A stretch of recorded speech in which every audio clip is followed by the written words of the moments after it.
everybody. Welcome to Don't Make Me Come Back There. We are a funny podcast about family. I'm keeping it because it's already a retake. A funny podcast about family. My name is Dustin Nickerson. I'm a stand-up comedian and the host of the aforementioned podcast. And alongside me in our state-of-the-art recording studio above Public Square Coffee in downtown La Mesa is my lovely wife and co-host, Melissa Nickerson. Hey there. Also with us is our producer, Andy Lara. Hello.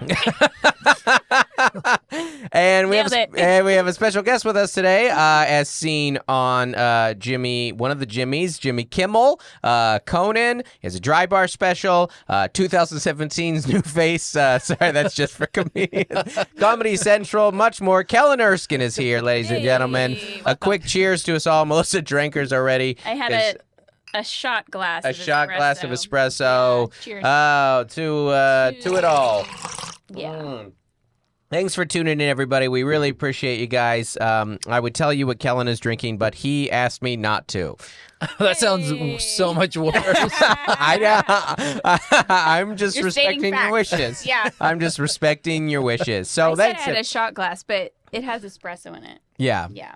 Oh yeah. No one's. podcast. You guys, no one's making any negative. Podcast. We're a family listeners. podcast here, everybody. You don't need to make such negative assumptions about what people judge your lifestyle. Everyone knows if there's a day drinker on this podcast, it's Andy. Sorry, that was comedy. Hey. How else would you sit through and listen to us each week? No kidding. Sorry, I know. don't. This Sometimes is it very feels so bad because Andy has to re-listen to it and then chop it up and then edit the video, and I just feel so bad that he has to keep listening to us. You He know probably dreams about it. you know he's I do. I dreamed about it before you even had the podcast. Just living it now. Just a super fan. You know, I don't know what's worse though. He's paid to do that. His job as the producer. Yeah. You have told me that you listen to our podcast when you grocery shop.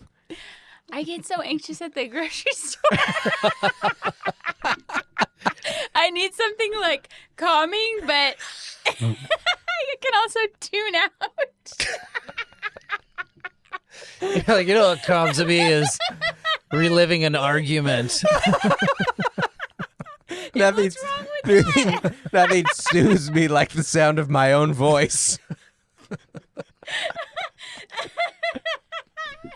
I listen to my podcast. Yeah? Back, and my co-host, he never listens to it, but it bothers me because you have such a delightful laugh, Melissa. Yeah. My co-host does not laugh, and he's not even a comic. Yeah. So, like, I feel like I'm the comic on the show. I am constantly laughing at him. I find him genuinely funny, but he has the quietest little laugh. Yeah. So it just sounds like he's the funny one the whole You're like, time. No, I'm the comedy. Yeah. I'm the comedy. Yeah. Nothing. Well, you should, Melissa, you should give yourself a little message to your future self right now. Don't forget the bananas. You do. You forget bananas a lot. And breathing exercises. Breathing in bananas. How to survive middle-aged momdom. I'm thriving. Putting the pieces back together of our lives, as you said. Anyways, thanks for tuning in, everybody, to our little podcast that could. It's great to have you backseaters here and to have Kellen here. Almost called you Ellen. That is just an absolute merge of your names. You've dealt with that one before. Constantly. Yeah. I always, if I don't. Well, you look like her too, and I'm sorry, it's a stupid joke. If the host of a show like doesn't know me and they don't like triple check my name, I know it's gonna be a disaster. But my favorite one, this guy, he's like, he was all flustered. He was in a hurry. I was already backstage. He's like, "What's your name?" And I said, "Kellen Erskine." And he goes, "Got it." And I was like, "There's no way you got it." He gets out there and he's like, "Hey everyone, welcome to the stage, Calvin Earthshine," which is a much cooler name. Oh, that's what I thought. I didn't correct him. Yeah, like I should have changed that years ago. Yeah, Calvin Earthshine. That's unbelievable. It's like a '70s funk name. That's unbelievable. Oh my gosh, Calvin Earthshine's fan. Do you have a save for when they call you Ellen, or you get your name wrong, like an immediate? Do you deal with it, or are you just like whatever? I don't even. I just go right into it. Yeah. How about you?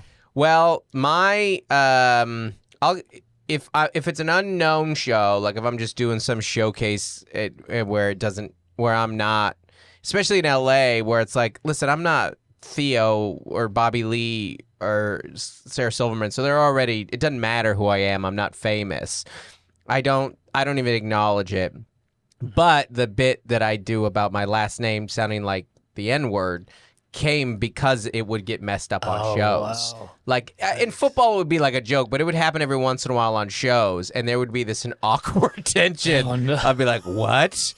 This man was called a racial slur as he and then I walk up looking, as just like you couldn't, as far as contrast of who should go on after that name, me being the most off-putting, and so almost like I requested it, so it was kind of birthed out of that. But thankfully, I get enough respect around this city now that people get my name right and call me Justin Nickerson.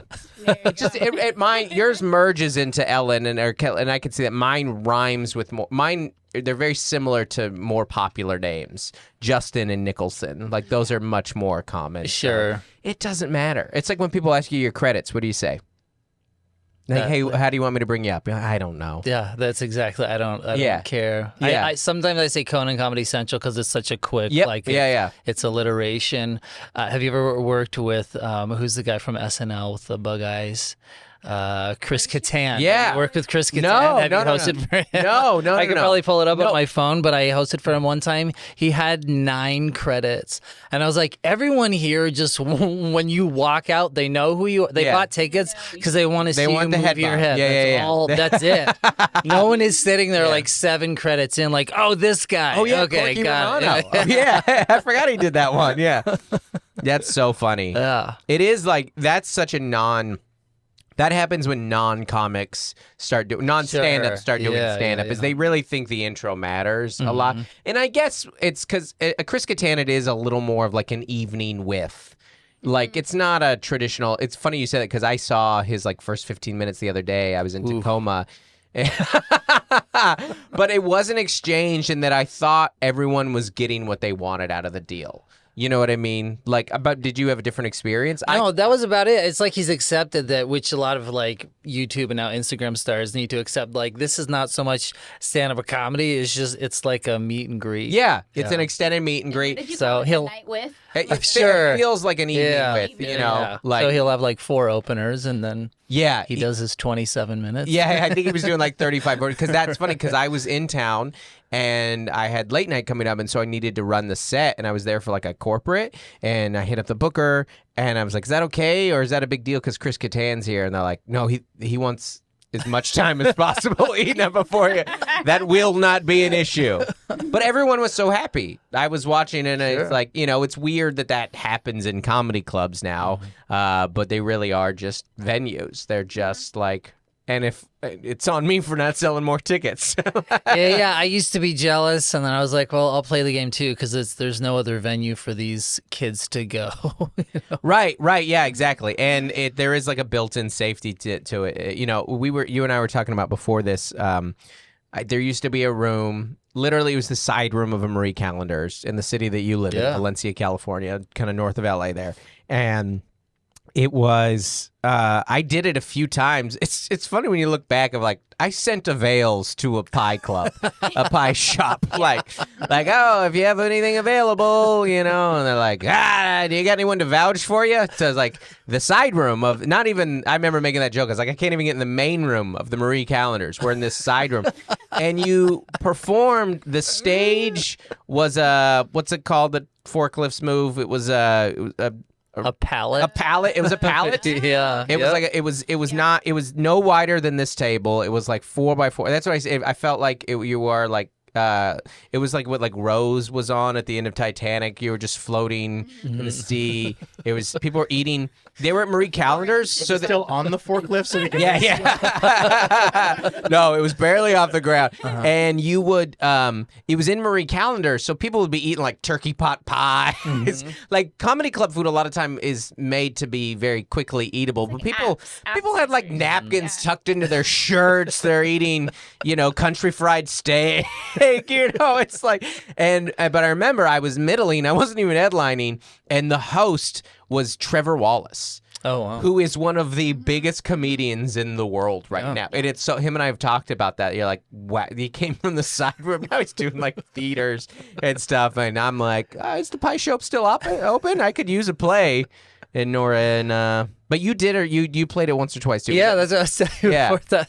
I played that. I was just doing like a guest spot. So the guy running the show, the booker, he was like, I can't pay you tonight, but you can pick out a pie. So, you know how earlier in your career you would like drive 2 hours to do a gig that would pay for the gas you needed to get home? Yeah. I was just imagining like stopping by a Chevron, like, do you take lemon meringue? But I got it home, and my wife was more excited about that than any other show I'd done up to that point. Yeah. It was just something magical. Melissa, you were saying about the fact that it's free. I was like, I could have bought you 7 pies yesterday. Yeah. Like a green room gift basket. I'm like, oh my god. Yeah. My wife loves pie though, to the point where one day she'd spent all day making this new recipe. It was blueberry sour cream. Sounds gross, but it was really one of the good. grossest things I can imagine. Right, but it was actually really Yeah. You just grab 2 things in the fridge. What random 2 things do we have in here? It just works with a lot of stuff, but you don't think it Yeah, would. you guys ever had banana milk? Yeah. It's what we got in the fridge. Yeah, now that you bring it up, you don't have to throw in just one of the ingredients, right? It could have just been called blueberry special or something. You don't have to put sour cream. Yeah, you're gonna love this flour cake. Yeah. So she'd spent all day on this thing, and she messaged me. I was at a show. She messaged me that as she was pulling it out of the oven, she'd forgotten to put on like one of the the pot holders. Yeah. And it spilled onto the floor, so she was like crying. She was really invested in it. On the way back to that from the show that night, I stopped by Target and grabbed a gift card. It was a sympathy card for "I'm sorry you lost your father," but every time it said the word father or dad, I replaced it with pie. And it like fixed and I bought her some dumb store-bought pie. I brought it home, and it just fixed everything. And she like kept it. It's like a huge memory for her at that point. Yeah. To the point where like now I'm like, what are you gonna do when her dad dies?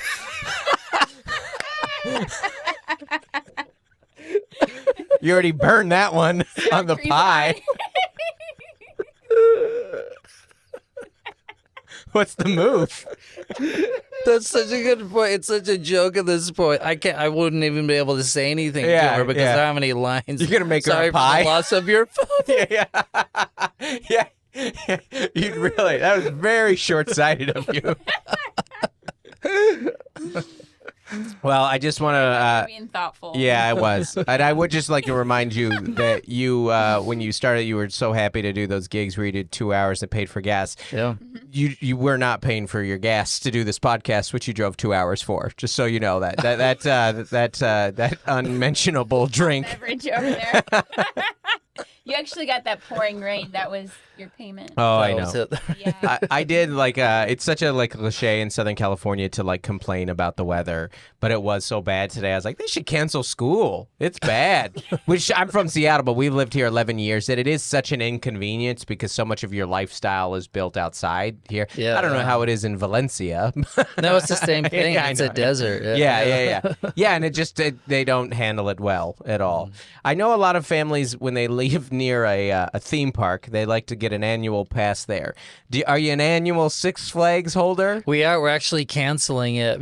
I don't know if you've been there. Have you been there to Six Flags? It's been like decades. It has a reputation, though. Six Flags has a reputation for being a little rough. Yeah, it is, which I don't understand because every year they install like a new $35 million roller coaster. Yeah. And it's like you couldn't invest 1,000 of that to repaint this fence over here. Like what we need is metal detectors. Because there was that old thing where there was like violence at Six Flags because it was the one that's cheap enough that like gangs would get a group rate or something. Oh yeah, my parents would never take me to Six Flags. That's so crazy to think like, about. It's sketchy. Yeah. Is it? It still is. It still is sketchy. Like when you remember when they passed like marijuana is legal now, fully legal in California. Yeah. I was afraid that everything was going to smell like weed because I can't stand the smell. It gives me a headache. It smells like a skunk to me. The only place I've ever smelled it was the parking lot of Magic Mountain. So that's why you're canceling?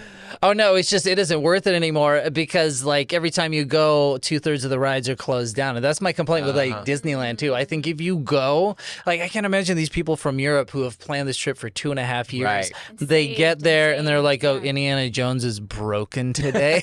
Like, I've been waiting 1,000 days to do. I think you should get a little discount on your ticket. Six Flags, it just does it so much that we live 5 minutes away and we're like, it's still not worth it. Yeah. That's like when you go to SeaWorld and they're like, hey, we're not beating the orcas today. And you're like, this is why I'm here. This is precisely why I came. What do you mean? I'm sorry. What do you mean you're not hitting the dolphins? Why are you even open? If you're not, you guys, they hand you you can buy the little souvenir bats when you walk in. And it's like a group thing. I don't know. Sorry. Isn't that what the bats are for? That's what the bats are for, right? We brought our own. The little mini bats, SeaWorld, hit a dolphin. Are you guys a theme park family otherwise, though? This is a discussion I actually always like to do. Okay, so what's the family that you married? How many kids? 3 kids. What are their ages? 6, 11, and 18. 6. Wow, people don't usually go down to up there. I've only seen, the people usually start with the oldest there. Oh, yeah. That's an interesting. Are you? What's going on? Yeah. I don't know why I came here to blow your minds. Whoa! Yeah, that I can't recover. I can't even. I don't even know what's real anymore. Next time somebody asks, I'm going to go 11, 6, 18. Yeah, I was going to say, they're going to have to leave. just splits open the Matrix. Just say your wife's age in there, too, for some reason. You're like, and my wife, what? Yeah. Well, our children... How are you going to say it? I don't know their ages, so I can't... I don't know. I'm impressed you named them that fast. Okay, I'm going to do it. 9, 13, 15. Yeah. I could have told you the general vicinity. That was a bit of a struggle for you to go in that order, huh? Well, when you have as many as 3, a birthday is always, that's exactly it. A birthday is so near that you're like. That's why you're around someone's. The 9-year-old turned 9 in February, and then the 15-year-old is going to be 16 in May, and I'm already thinking about that so much, so. Right. Oh, yeah. It's always in motion. Well, I can rattle them off because, especially living in LA, I've answered that question so many times. You probably know, too, Southern California, maybe not San Diego so much, but LA, you say 3 kids to someone, they act like you said 17. Yeah. Like, can't comprehend having that many. And that's like, it's the smallest amount in like all of my extended family. Like, I don't know if you've gone beyond LA County, but they're like pretty. You're like, you're done? That's the next one. Yeah. That question is such an insensitive question. Like, you have no idea my life, my wife, like anything when people are like, so you're done. So you're done. I mean, 3. Are you? Yeah. 3 is like it's like the, what are they? A starter and bread? You're like, you're going to use that to grow the rest of the family. Who's going to run the farm? What if one of them dies? You got to have the replaced one. It is, it's crazy. That happens a lot in comedy all the time, especially when you tell people, other stand-ups. Stand-ups are the most self-centered, like narcissistic humans, 100%. even in Hollywood standards, and that it's just like they can't comprehend that there are like other things in your life. Yes. Like, what do you mean that you care for something else? I don't understand. So you take time to develop into someone other than yourself, and I get that it's hard, but they're like, it's a shocking development. To them. If you tell in LA. If it's more common to have like 3 partners than 3 kids. Oh. You're like, well, I live with I'm in an open relationship and I have my 3 partners in LA. You're like, that's cool. I have 3 kids. Like, oh my gosh, that's blasphemy. Like, you're tearing down America. You're harming America. We don't have the resources for that. Your lack of family values. You clearly don't care about anyone or anything that you would. I can tell nobody wants to go on this rant with me. I'm there. I'm just holding my breath. I'm not for or against it. Andy's got 4. Oh, okay. I do. There you go. Four Yeah, I guys. do. Think you're Yeah. better than us? Yep. Yeah. All 8, right. 3, 9, and 5. Yay! Yeah. I- Oh my God. You know what? You've been saying, You know you what? just laid the lottery numbers. That's all you did there. I didn't jump on that because it's like you're kind of calling your kids partners, and there's just I couldn't I go with you. No, that's you know? fine. I have no judgment on it. Our official stance on everything is in the Nickerson household and people's decisions is I don't care. Just don't hurt people. What do I care? You live your life. It doesn't affect me. And It's a very libertarian Yeah, household. I don't care. You just live your thing. I Not don't. hurting anyone. Yeah. What do I care? Yeah, do your thing. I don't. Have you You think I care about you when you're in your decisions? Yeah, no. Go ahead. have you ever worked cruise ships? No. I had to. Oh, I had to. Yeah. That's how I frame it. Yeah, Because it's hard to like the money's good, but that can also be like the allure of that can also be toxic. Yeah. Like I thought I wanted to be a writer for a while too on sitcoms, but then you sort of get people get locked into those jobs, which are very comfortable. Right. But it's not what I want to do, because Right. I want to be able to just say, what I. You want to write your jokes for yeah, you. Yeah. For a character. Yeah, it is funny. I was just saying, we both agree that like comics are so self-centered. Yeah. And then I'm like, yeah, they are. And I only want to be paid for what I want to say. Well, that's why we are so self-centered. Say it. I'm with you. I could never take a writer's job. Yeah. No, oh yeah, and that's I was getting with cruise ship comics. I think I'm so lucky to be married and have kids because I don't know that I would have been able to be like forced to be selfless in the way that you are when you have kids. It Yeah. just sort of like it biologically, spiritually just happens when you're holding your first child. You're like, oh yeah, not everything is about me, Right. Now it's this. But yeah, I would meet these cruise ship comics. Often there's 2 on the ship, and they are the epitome of all of that because you have these guys who have had this cushy job and many of them like are never married, never had kids or anything. So this is everything. Mm-hmm. They are used to being that.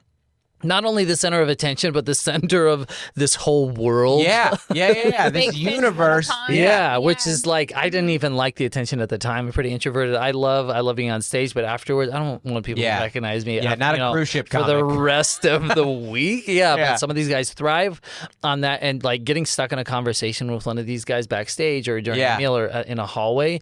It's like your face to them is just this giant ear. They're the worst listeners, and the only thing that matters is everything that they are saying to you. Yeah. And it is so uninteresting Now, to me. are they doing stories or are they doing? Well, they're not running new bits by you. They're not developing anything. I know. And here's how else this ship has small rooms. on. Yeah. Yeah. No, It's just I'm all sure about that- their life. Yeah. I'm sure they have a cruise hour that Yeah. annihilates Oh, stuff. yeah. And that's that's the one I didn't crush on the ships, but I took it as like as a good thing. Like it's not a You're like, place I got where a you paycheck. want to kill. Yeah. Yes. I had a guy Yeah. in Vegas tell me that. It was when I was like I first started working a club there, and I was like bombing as the host, and he's like, "Listen, you're good. Here's some little tips to do better in Vegas." And he goes, "You don't want to be a Vegas headliner." Yeah. He goes, based on what you do and what you're trying to develop, you don't want 45 to an hour that crushes here. And it's very similar, I think, to a cruise, in that it's nothing against those guys and gals doing that, but it's not necessarily what you want, because it is a very specific thing that works in a very specific. And Vegas and cruise ships are the same audience. in Oh that yeah. sense, It's not.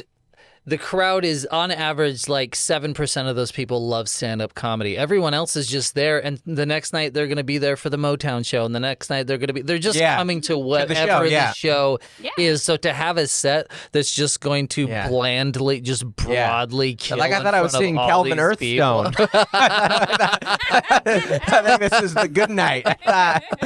This is not what I expected. This skinny white guy is deadpanning some late night jokes.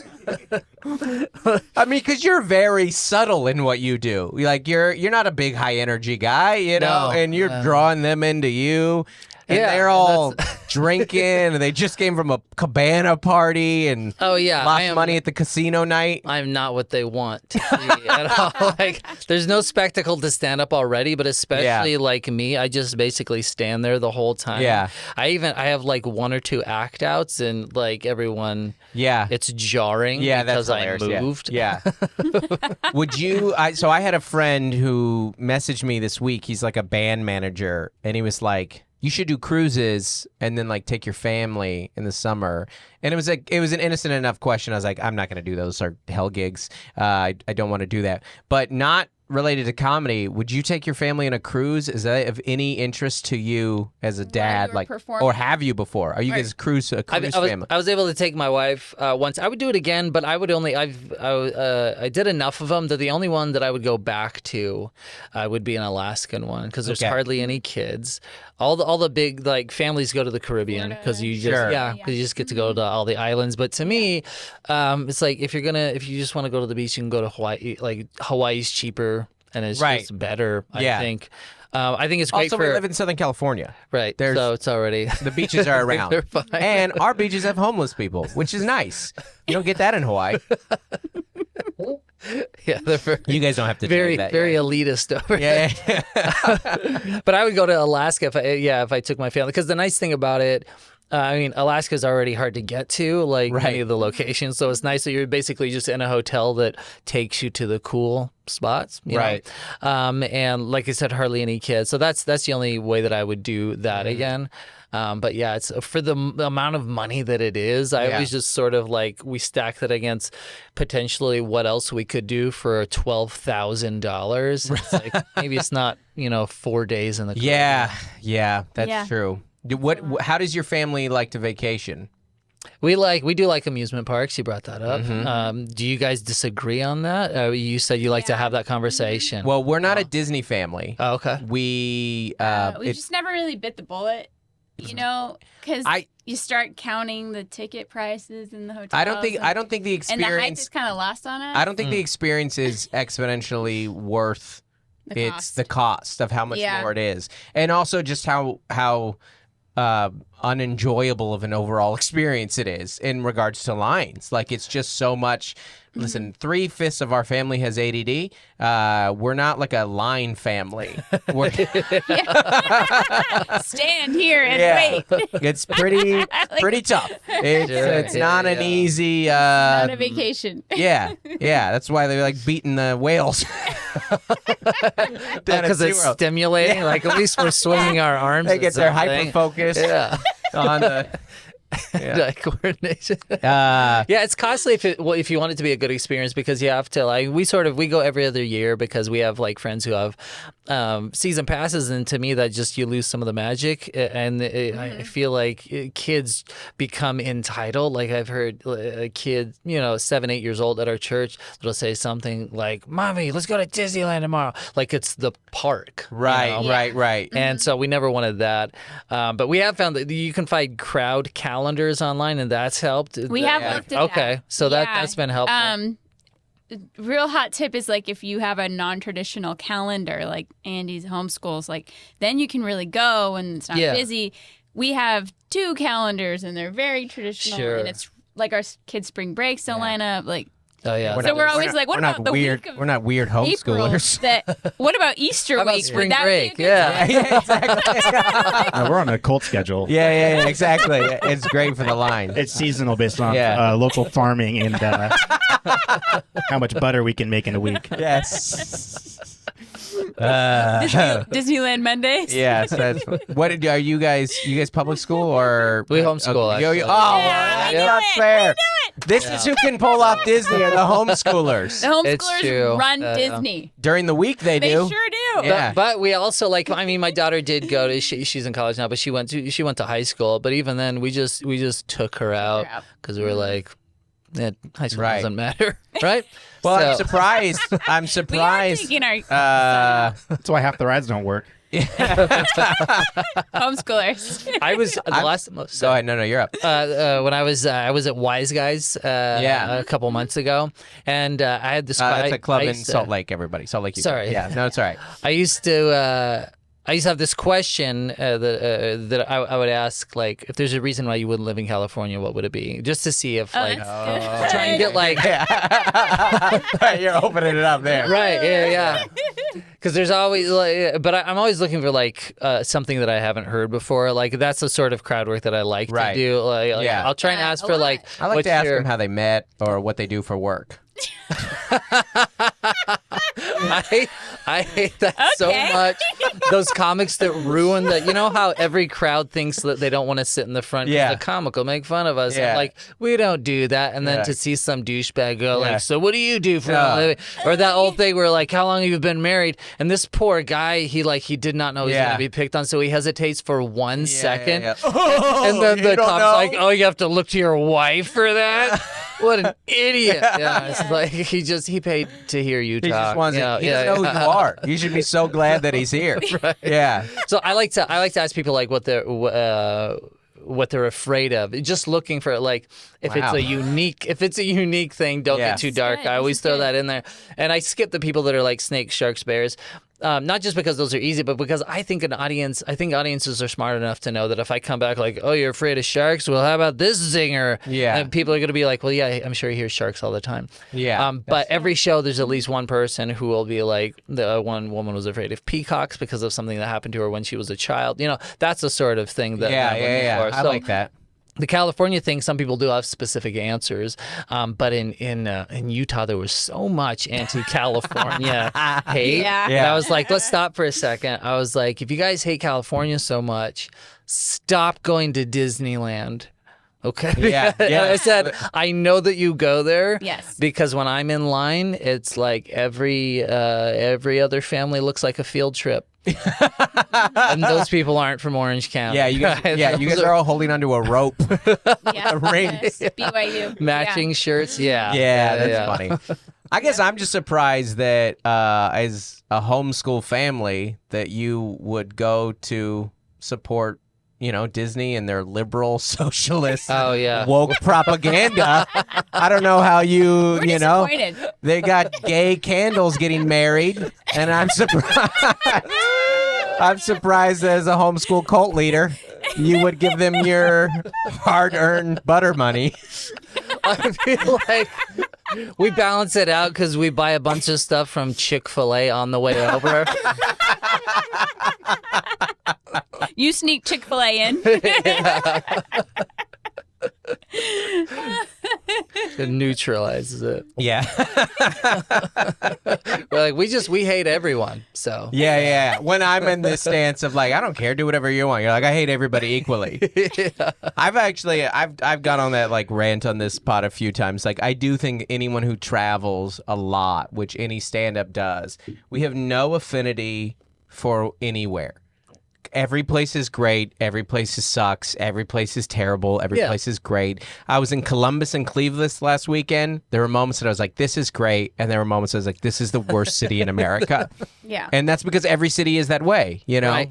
That's why I hate it so much when people generalize stuff. Yeah. Just a blanket statement of like, Santa Fe sucks. It's like, did it suck or... was there a layover that you had? Like, what? It's such a general, every city is such a complex system. Yeah. And it goes for when people are like, oh yeah, Denver's the best. And it's like, no, what you're saying is you went to a museum and a coffee shop. And now you can say, Denver's the best. Yeah. No, you had a very specific experience that merged based on your very specific context of a life, that those things happily got along together. Fantastic. Like, you don't really actually love or hate a place. You're just a very specific person that had a very specific experience, and it worked out. And you don't like liberals, so you don't like California, and that's okay. Right, that's it. Great. That's it. Just say what it is. It's not a good or a bad place. It's just not what you like. Exactly. And don't go. I like everywhere. Yeah. Tickets available at DustinNickerson.com/shows. There is something to that too, where you're just like, again, the act's gonna work. Like, you will see, like, anytime I see a comedian go way too far one direction, I'm like, you got to tour Portland still. Like, that's gotta. And I guess they just drive from outside of Portland. They come up from Salem. Yeah.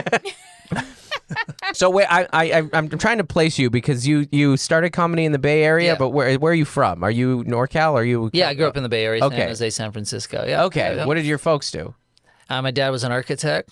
Okay. Yeah. My mom stayed at home. Yeah. And were you ignored homeschooled us. growing up too? I was, but it was like a different kind of homeschool because she was still like an 80s mom, so she wasn't there. Where was she?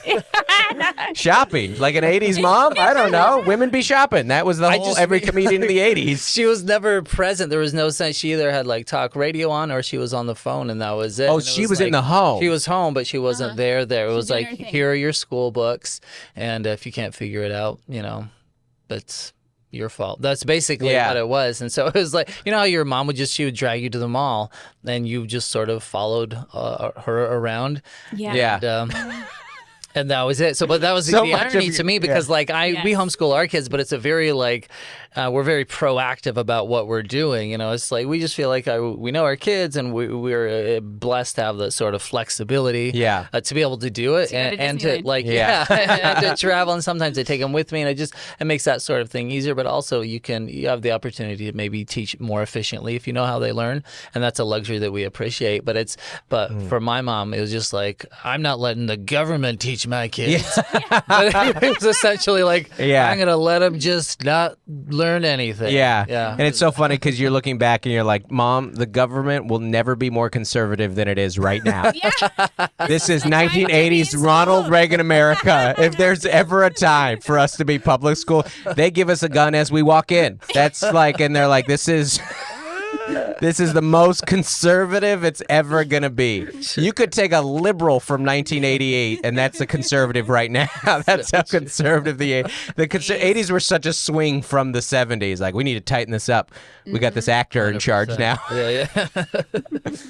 So that is funny you mentioned that. Like, it's amazing how much of your childhood really was just going on errands with your parents. And there was nothing worse as an experience as a child to just be dragged, what's the word there? Drugged along. Is what it felt like. I think with like Amazon and I don't know, Uber Eats, I guess it just changed. Yeah, well, I Yeah. remember. You remember when you were a kid and your dad was like, "You're like, hey, we got to take the car to get an oil change."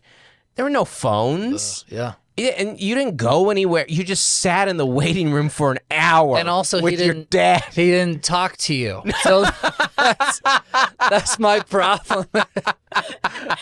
Is that like I love my kids so much that an alarm will go off if we're in a grocery store in Costco or whatever, and I realize like I haven't been even listening to my son who's been tugging on my arm for 9 minutes or whatever. I will get down and be like, hey buddy, maybe let's check this out over here. There was none of that. No. There was none of like do I exist in this world? Yeah, exactly. Yeah. They weren't happy you were there either. Right. Everyone was so unhappy about that trip. He's like, I got to put a car, I got to put money into this, I'm so mad about this. And you're like, am I a metaphor for the car right now? Or it's all... Or like when you would, and eventually I became a latchkey kid, and like my dad, and I think it was because we were all just like, okay, if I don't have to go to Albertsons with you anymore, great. Because I'm just like a 9-year-old, just like, can I have that? Can I have that? Can I have that? Can I have that? And like, I'm not even really getting a yes or a no. Well, At a certain point, I'm just asking the cashier.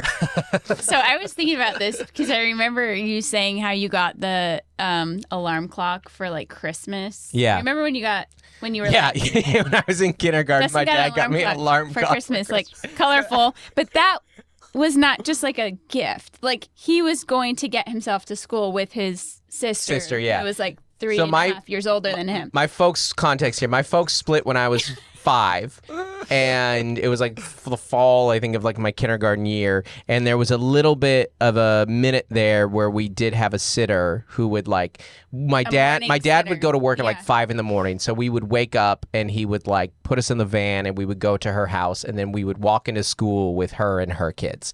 That lasted for a pretty short period of time because that had to be expensive, and it was, my dad was paying for it. And then he's like, or Jessica, my sister's in 2nd grade, he's in kindergarten, alarm clocks for Christmas. You know, like that's what you guys get for Christmas.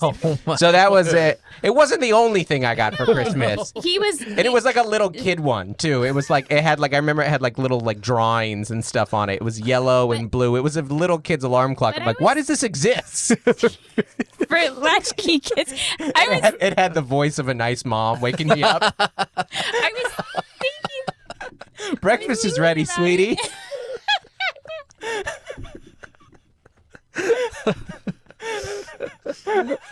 I was thinking about it because we're going on this trip for work. I'm going to be gone like 8 days, which is a long time for me. And for a woman. Oh, yeah. A woman out of the house for 8 fish out of water. Did you approve this?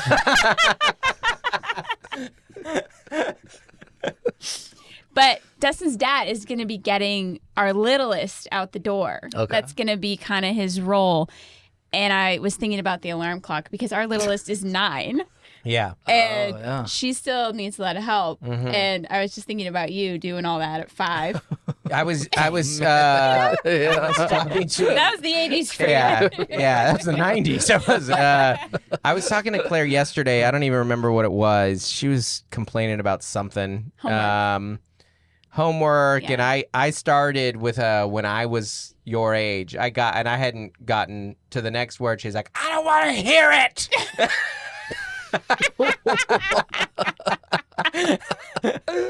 Claire has a thing called. She does that.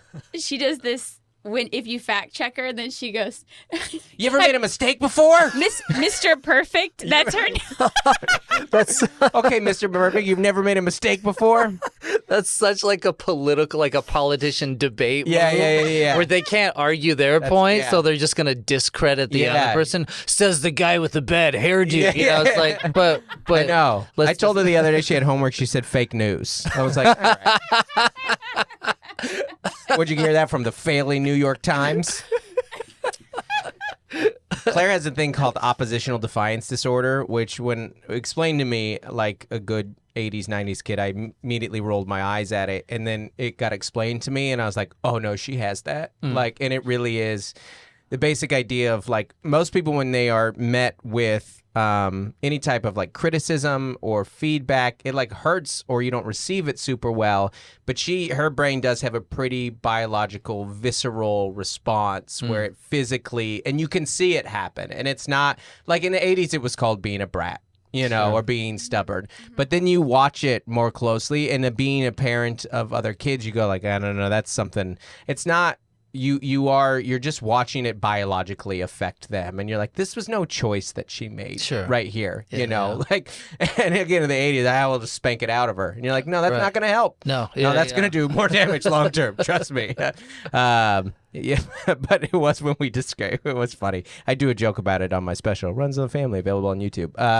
About when it was described, and we read a little bit more about it. We're like, I think you had this as a kid, Mel. And explain 100%. something. Oh. Still have it. We were gonna get Doesn't go away. So you're saying for Christmas we are gonna get Claire an alarm clock? Yeah, is what you're gonna colorful say. ones. Colorful ones. Good. Yeah. What are we gonna get? Do we need to get you a louder one for? No. Don't. I see the segue. I'm doing it. No, mine's a little less. Mine was a little less on the nose, but you ruined that so much. Okay, backseaters, listen. At the beginning of this podcast, now I have to do full director's cut behind the scene. My bad. I ruined it. Kellen was like, oh, actually, there might have a Christmas gift thing we can get into. Not a bit. This is not Morning Zoo radio. But the gift thing came up, and about 5 minutes ago, I was like, oh, we can get into this, but I'm not going to ask him directly what's a good gift to get for your wife. What I was going to do was make a joke about getting you one and then talk about how we need to get you a louder alarm clock because you have a hard time sleeping in. See how that's, and then we were like, well, what, speaking of gifts, see how much more subtle mine was going to be? I was going to kind of get us to like 3 steps there, and you heard gift and you were going to go, Kellen. I think you had a funny story. In Melissa's defense, this whole thing right now is way more inorganic. Yeah, no, that's what I'm saying. But I have felt like I had no other choice now. I felt like Well, hot dog, speaking of gifts. Anyways, what's your thing, Kellen? Tell us something funny. I will bring it back in. The gifts actually are an interesting thing in our relationship because they have never. It's never gone well. In the history of our relationship, a gift has never. You got me something for Christmas that I actually. What was it? A mug? Was there a mug? You got me something this last Christmas that The Larry Sanders mug? You got me a Larry Sanders mug, which I really like. That's cool. Yeah, I like that. And then there was another a shirt. Oh, you got me a Mariner shirt that I really like. Oh, you got me a beanie. A Easy Street beanie. This was our 20th Christmas together, and you got me 3 good gifts. And but she tells me not to get her things. Why is that? It's too much. Too much. I'm done. I already bought everybody gifts, and I'm bad at gifts. So But I'm just don't get me anything. But you don't want me to get you anything because, if I may, it's not what you want. You want to get exactly what you want. You don't. The idea of a thoughtful gift where I surprised you and I thought of you with this, totally lost on her. There's none. I'm just I want to go on a trip. You know? Yeah. She's like, I would have spent this on something else. Take me on X. You know. What's the dynamic? But when you give her the wrong gift, are you like, what? You never made a mistake in your life? Mrs. is perfect here.